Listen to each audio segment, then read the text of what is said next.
Mr. Ronnebaum. Chairman Roberts and Ranking Member Stabenow, members of the committee, my name is Elmer Ronnebaum. I am General Manager of the Kansas Rural Water Association, and I appreciate the opportunity to speak to you today. My experience with rural water goes back to the early 1970s when I was elected to a steering committee and then subsequently served for 14 years on the board of directors as we formed, developed, and constructed a large regional water supply in Nemaha and Marshall counties. It went on to serve some 700 rural residents and farmsteads in the two communities of Centralia and Corning. That first project was funded with a loan only from the then Farmers Home Administration. About 10 years later, we needed to expand the capacity due to the needs of that water system. We obtained a second loan from then Farmers Home Administration, again, another loan only. I'm here today to ask you for your support to continue the funding for that program, which is today known as the Water and the Wastewater Loan Program, operated under USDA Rural Development. The public water supply systems in the United States number some 60,000. I represent the Kansas Rural Water Association, but also the other 44 state associations that make up the National Rural Water Association and their membership of some 31,000 member utilities. 92% of those public water supply systems serve populations less than 10,000, and 80% of the wastewater utilities in the nation, some 16,000, serve populations less than 10,000. In Kansas, there are 786 of the 855 public water supply systems that serve fewer than 3,000. The issue of affordability of drinking water is a major concern for those public water supply systems across the United States. The Rural Development Program is critical to addressing that effort. The USDA program provides help to citizens to have more affordable rates because of the provision for longer-term financing than the EPA-funded state revolving loan funds or that commercial credit can offer. I tried to put the issue of affordability into some perspective in reviewing the cost that were incurred by a new public wholesale district in Strong City, Cottonwood Falls, and the Little Chase Rural Water District in Kansas. Without USDA rural development funding of loans and grants and a small portion from the Community Development Block Grant, the citizens in Strong City, Kansas would have had their water rates quadruple to $25 per thousand, making 5,000 gallons of water cost $167, a $42.50 minimum, and roughly $25 per thousand for a total of $167 for 5,000 gallons. That is absolutely not affordable in most communities. Strictly relying on commercial credit and the EPA loan and grant loan program, which addresses compliance, the USDA Rural Development Program varies from that because it takes affordability as a primary factor in the consideration of those loans. We compliment the agency for developing an online program for the application process. RD Apply has helped the borrowers, and it certainly has helped the agency. Thank you, Chairman Roberts, for the opportunity to comment. I'd be happy to take any questions later. We thank you, Elmer. Thank you for your long service in behalf of Kansas. I don't know about Centralia. Centralia used to beat up on the Holton Wildcats all the time. Just didn't think that was right. Strong City has a great rodeo, and obviously you can't afford water at those kind of prices. Excellent example. Thank you so much. Mr. Stevens, Senator Highcamp.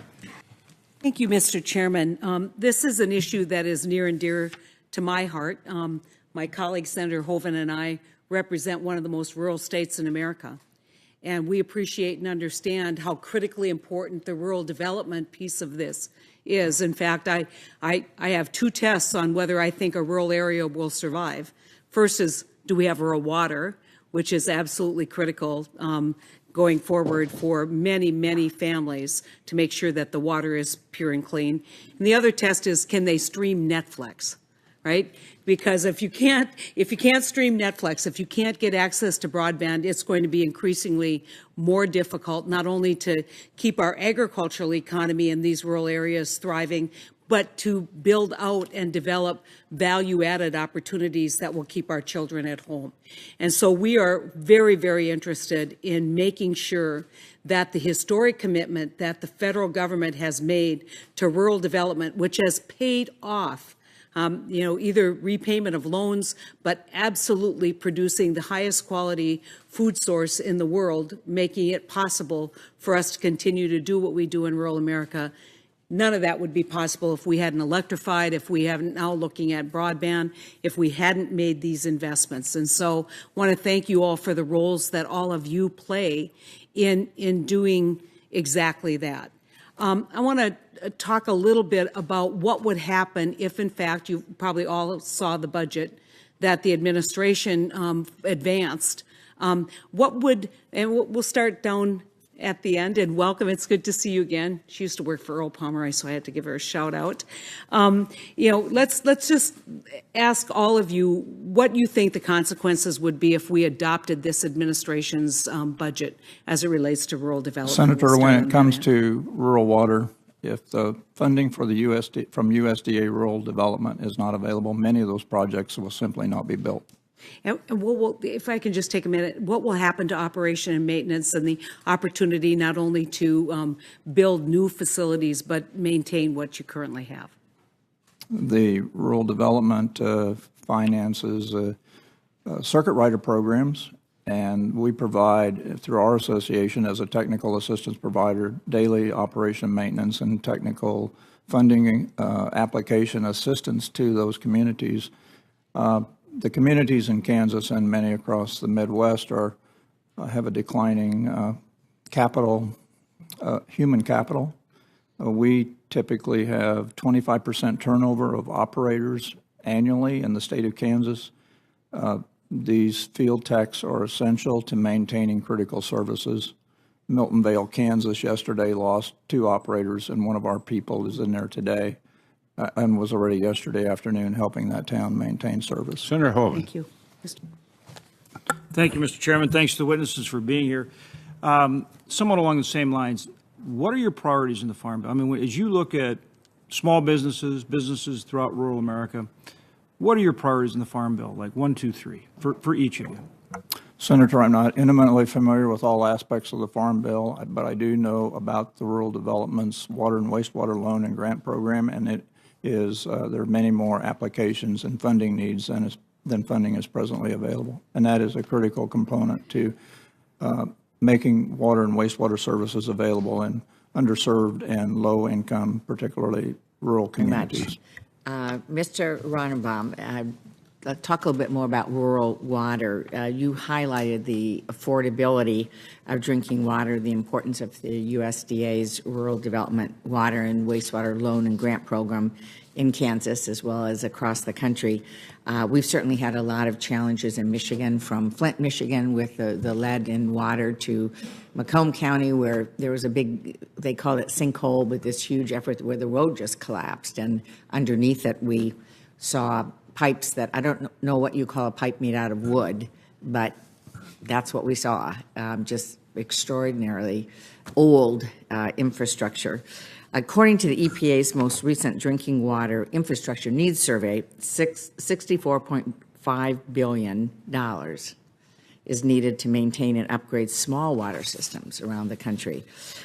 As our nation's infrastructure continues to age, can you describe the role that USDA rural development programs have in ensuring communities? I know you've talked about this, but I wonder if you'd talk a little bit more on what is being done to provide access to clean, affordable drinking water, and any suggestions that you have in terms of USDA, in terms of being able to finance drinking water projects or provide technical assistance in a more robust way. Thank you, Senator Stabenow.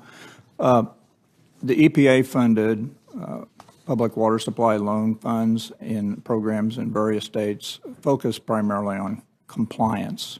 In Kansas, as an example, when the state ranks the projects for funding by the regulatory agency, they apply 35 points to compliance or consolidation. Affordability gets 5 points. Affordability is at the bottom of their list, whereas the USDA program puts affordability very much to the top. So those programs are not duplicitous. Simply put, the focus is completely different. The USDA program replaces, expands, and extends services into unserved areas. The EPA program cannot do that.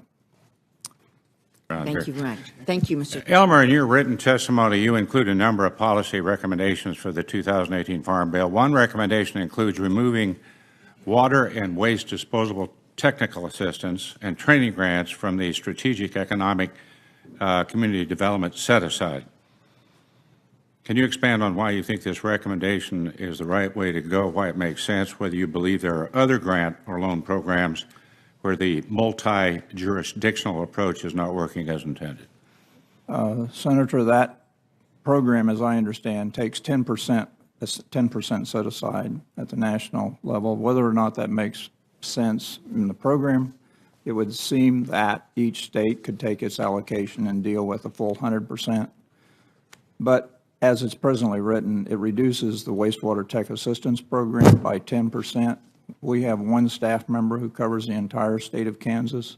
He measures lots of sludge in lagoons. I could give you some harrowing stories about getting high-centered in a lagoon in a sludge boat, but we don't need that now. It would curtail services if those programs are reduced by 10% to many communities who need that assistance. I appreciate it. Thank you.